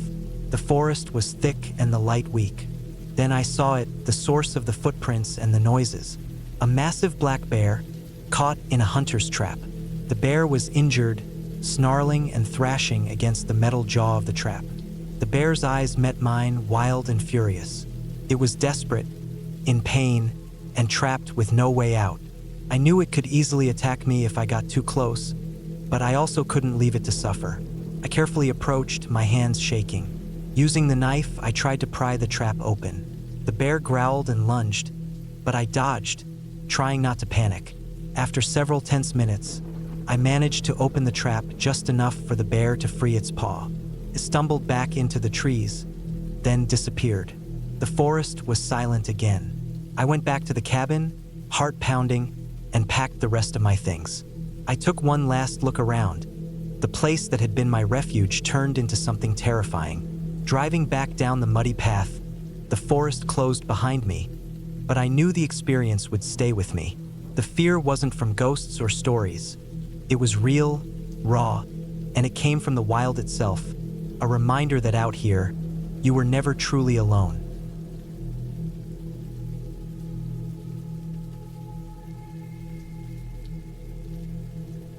The late afternoon sun was sinking behind the thick trees when I finally reached the cabin. It stood there in a small clearing, a rough wooden structure that looked like it had been built decades ago. The paint was peeling, and the windows were dusty, but the place had a certain stubborn charm. I had been looking forward to a quiet weekend here, away from the noise of the city and the endless emails. The plan was simple. No distractions, just me, the woods, and a stack of books. The walk up the narrow dirt path had been longer than I thought. My boots were covered in mud, and the air was thick with the smell of pine and earth. There was no cell signal here, no internet, no phone. Just the sound of the wind in the branches and the occasional bird call. I unlocked the cabin door, which creaked loudly on its old hinges, and stepped inside. The interior was dark but not unwelcoming. Dust hung in the air and coated every surface in a thin film, but there was a wood stove, a small kitchen, and a battered table with 2 chairs. The windows were grimy but let in enough light to see the room clearly. I dropped my pack on the floor and lit a fire in the stove, the flames crackling to life with a comforting warmth.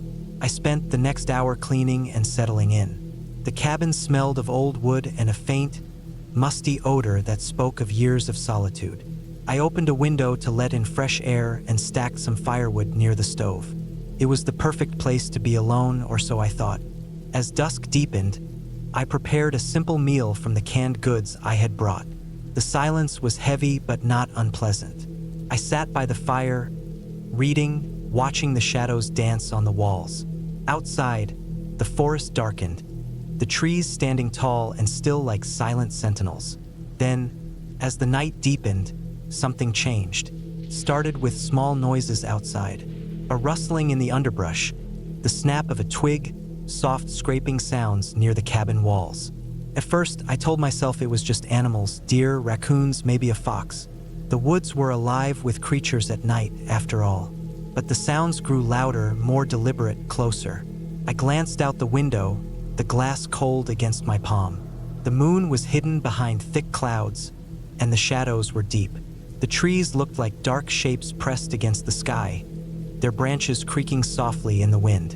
Something moved just beyond the edge of the clearing, just out of clear sight. My heart picked up. I tried to focus on the fire, the warm glow in the room, to remind myself I was safe inside. But the sounds kept coming. Something scraping against the wood of the cabin, slow, deliberate, like nails dragging along the walls. I stood and checked the door. The lock was secure, the windows closed tight. Still, the sense of unease grew. I paced the room, scanning the dark woods beyond the window. There was a figure, or maybe just a trick of the shadows, moving between the trees. I strained my eyes, but all I could see was blackness broken by the faint outline of branches. The noise stopped suddenly. Silence fell like a heavy blanket, thicker than before, pressed against my ears. I waited, breath held, listening for anything. Then, a loud bang shook the cabin. Something hit the side of the building hard enough to rattle the walls. I froze. For a moment, I couldn't move. The banging came again, more forceful this time. I grabbed the heavy flashlight from the table and shone it out the window. The beam cut through the darkness and landed on the tree line. There, just at the edge of the clearing, something crouched low, impossible to see clearly but definitely there. A shape moving quickly back into the shadows. My mind raced. Was it an animal? Could something that big hit the cabin so hard?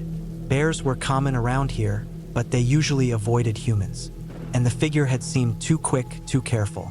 I backed away from the window, heart pounding, and grabbed my phone. No signal, no chance to call for help. I tried again, hopelessly, then pocketed it. I was alone, completely alone, and whatever was out there knew it. I sat back down by the fire, trying to steady my breathing. Every creak of the cabin, every gust of wind outside made me jump. I wrapped my jacket tight around me and tried to listen. For hours, I heard nothing but silence and the occasional distant sound of night birds. Sleep was impossible. I kept one eye on the windows, the flashlight at hand. Every now and then, I thought I saw movement, a shadow flickering just out of sight. I forced myself to keep calm, telling myself the cabin was solid, the door locked, and I was safe inside. Around midnight, the noises started again. First, the rustling of leaves, then a soft thud against the back wall. Something was circling the cabin. I could hear footsteps, slow, careful, stepping in the mud, then stopping as if listening. I grabbed the hunting knife I had brought with me and kept it close. My muscles were tense, ready to defend myself if needed. The fear was no longer abstract. It was real and thick in my chest. Hours passed. At times the footsteps were near, at times they faded into the distance. I stayed awake, the fire dying low, until the first pale light of dawn started to filter through the window. When the sky was just light enough, I crept to the door and looked outside. The clearing was empty. The ground around the cabin was disturbed. Footprints in the mud circled the cabin several times. They were large, heavy, and not like any animal I knew. The prints were too deep to be from a deer or a bear, and the pattern was uneven, like someone moving cautiously and stopping often. I stepped outside, the cold morning air biting at my skin. The woods were silent, still. I followed the tracks away from the cabin. They led into the dense forest, disappearing among the trees. I realized then how vulnerable I had been. The creature or person had stayed close all night, watching, waiting. I wasn't sure if it was dangerous or just curious, but the fact it had hit the cabin hard and circled it all night meant it was no casual visitor. I packed quickly, my nerves still raw. The calm I had hoped for was gone, replaced by a lingering fear. I kept looking over my shoulder as I made my way back down the trail. On the way, I found something else. Not far from the cabin, half buried under leaves, was a piece of cloth torn and dirty. It looked like part of a jacket or shirt, with a dark stain I didn't want to examine closely. I left the cabin that morning, not looking back. The woods were no longer a refuge, but a place where something had been watching me. Something real, something dangerous. When I reached the main road, I found a ranger station and reported what had happened. They listened carefully, took notes, and said they would send someone out to check the cabin. I didn't want to wait. I just wanted to get far away. Weeks later, I heard there had been signs of illegal hunting in the area. People trespassing, traps set near the trails. Maybe what I had heard and seen was connected to that. Someone using the woods for something dark and violent who didn't want visitors. I never went back to the cabin. The silence I had hoped for was shattered, replaced by the memory of footsteps circling in the dark and the cold feeling of being watched. The forest, for all its beauty, had reminded me that nature can be unforgiving, not because of ghosts or monsters, but because of the people who hide inside it.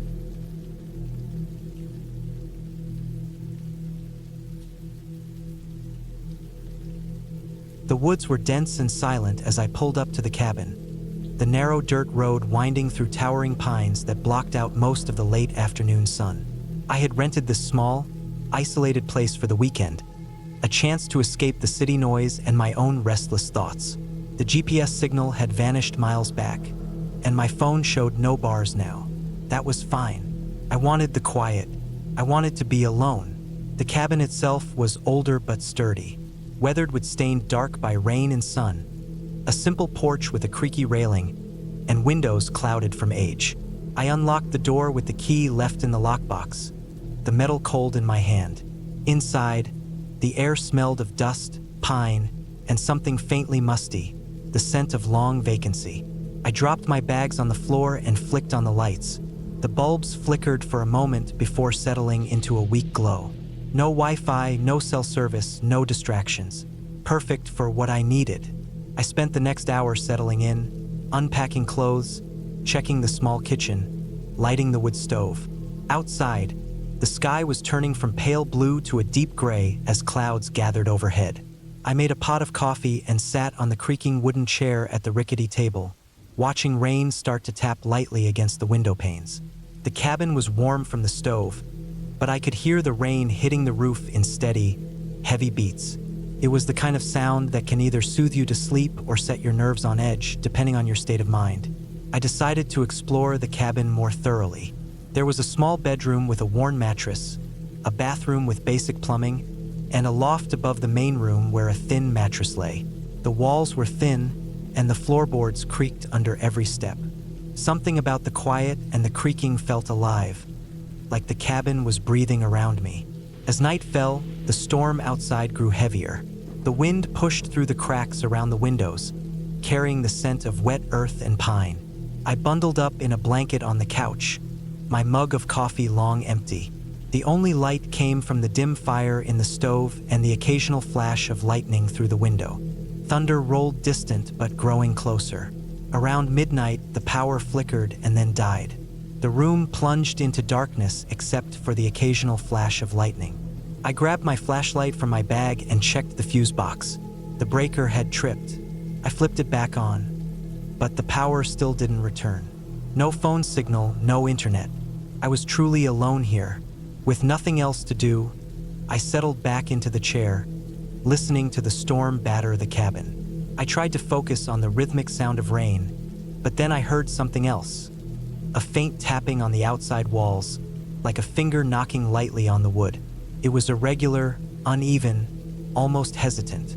I froze, straining to listen. The storm could easily be causing branches to tap against the cabin, but the sound was distinct, close, deliberate. I told myself it was nothing.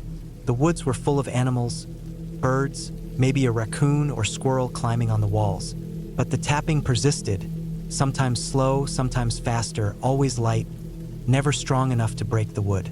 Suddenly, a sharp crack echoed from the back of the cabin, like a branch snapping under heavy weight. My heart jumped. I grabbed the flashlight and crept toward the back door, shining the beam into the blackness outside. The rain blurred the beam, but I could see the tall trees swaying violently in the wind. There was nothing there. I locked the door tightly, then backed away. The tapping stopped. I tried to calm down, telling myself the storm was playing tricks on my mind. I settled back into my chair and pulled the blanket tighter. Around 2 a.m., a new noise woke me. This time it was more subtle. A dragging sound outside, slow and heavy, like something being pulled across the wet earth. I froze again, barely breathing, flashlight ready. The sound moved slowly around the cabin, circling it.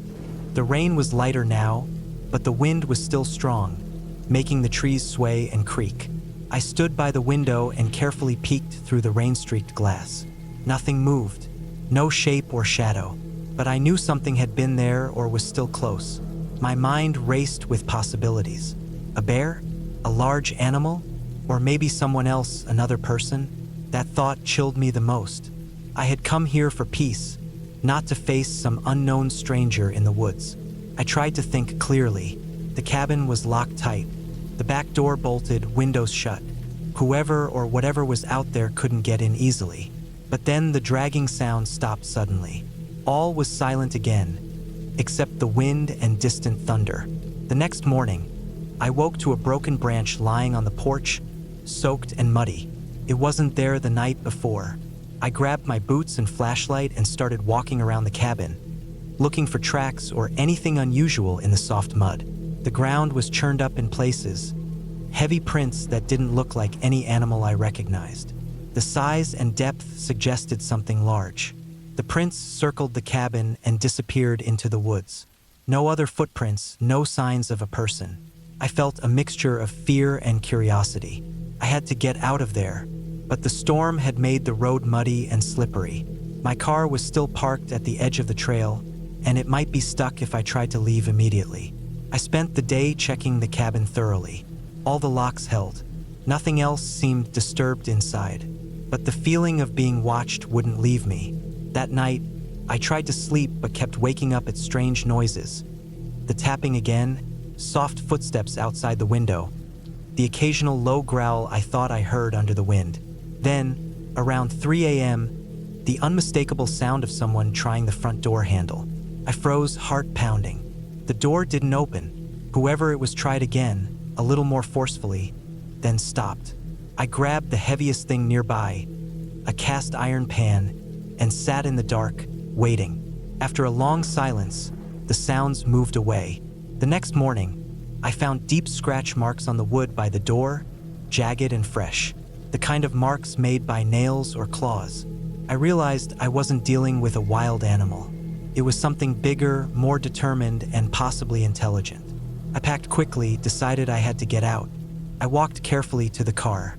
The mud was thick, but I managed to start the engine. As I backed up, headlights flashed in the trees behind the cabin. Movement. I looked, but there was nothing there when the light passed. I drove down the muddy trail fast, not looking back. When I reached the main road hours later, the world felt different, safe. Later, I learned from locals that the area had a history of people going missing, strange sightings of an unknown man living deep in the forest. No one ever found him, but many hikers had disappeared. I never went back. The cabin sat empty again, waiting for the next person to come alone, thinking it was just a quiet getaway. But I knew better. The woods hide things that watch and wait, and sometimes they come too close for comfort.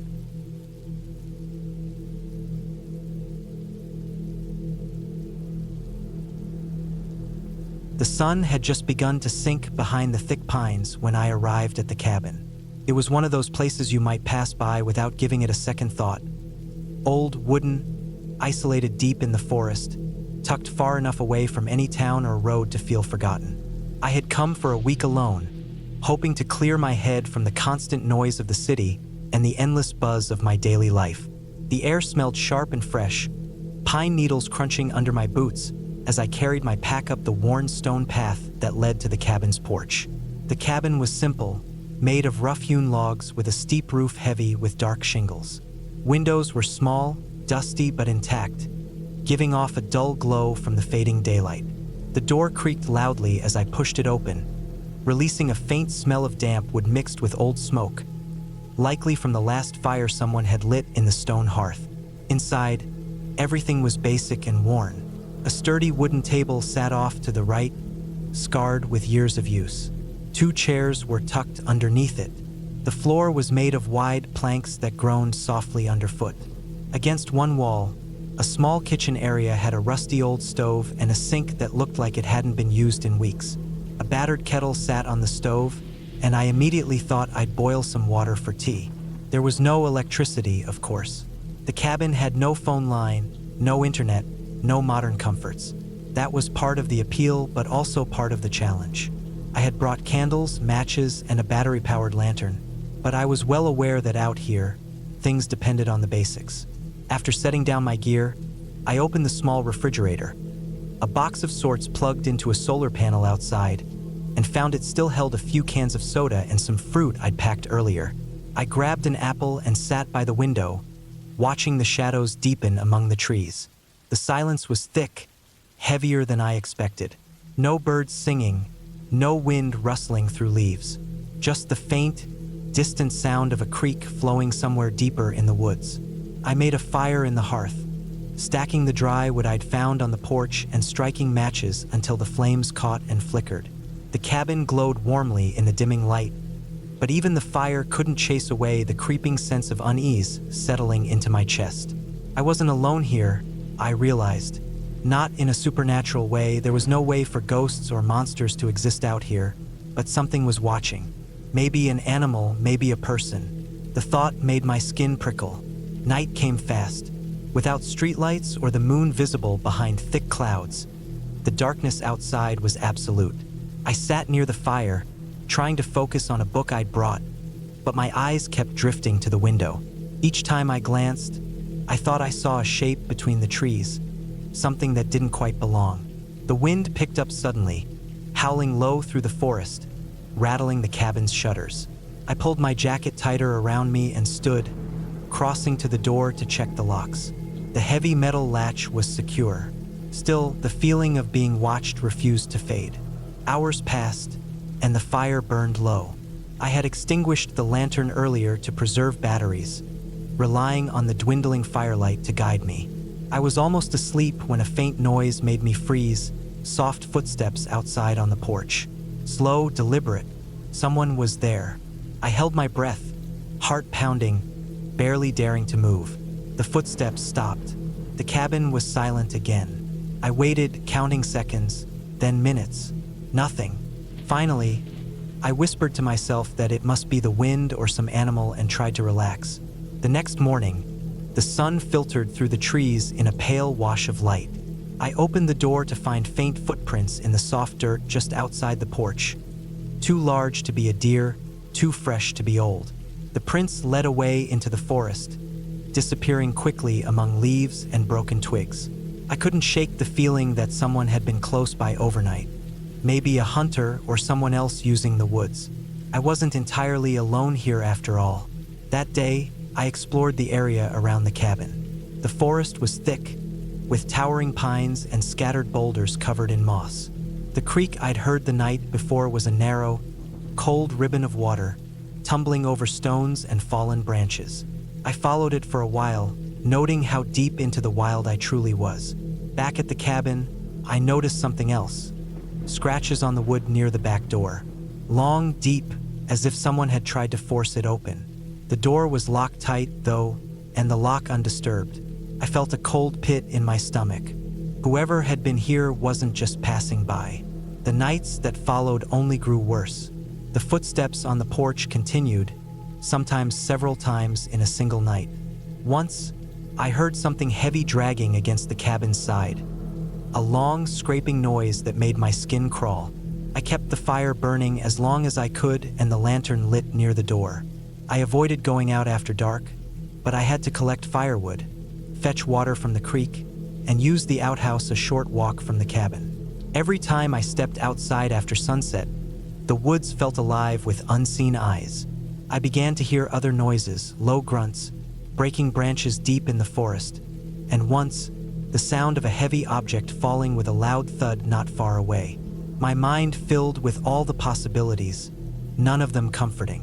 One afternoon, while gathering firewood, I found fresh animal traps near the trail, metal jaws designed to snap shut on unsuspecting prey.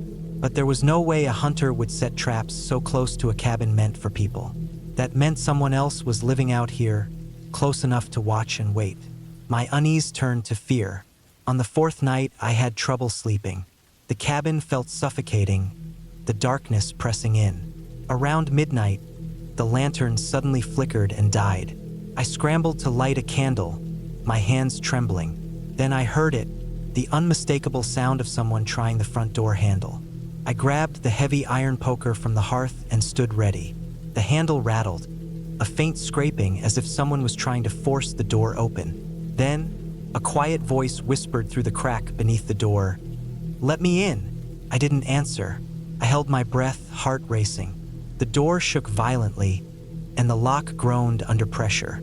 Suddenly, the door burst inward. I swung the poker hard, connecting with a solid body that stumbled inside, crashing against the wooden wall. The man fell to the floor, groaning. I didn't wait. I ran outside into the night, lungs burning, legs aching, adrenaline flooding every nerve. I didn't look back until I reached the edge of the trees. The man didn't follow. The next morning, I called the local sheriff using the small payphone in the nearby town. Officers came out with a truck and flashlights. They searched the woods around the cabin but found no sign of the man. A few miles down the road, they discovered an old campsite, abandoned, with a makeshift shelter and more traps. The sheriff explained that the man was likely a homeless drifter, possibly dangerous, who had been living in the forest for weeks, maybe months. He was looking for shelter, food, maybe something more.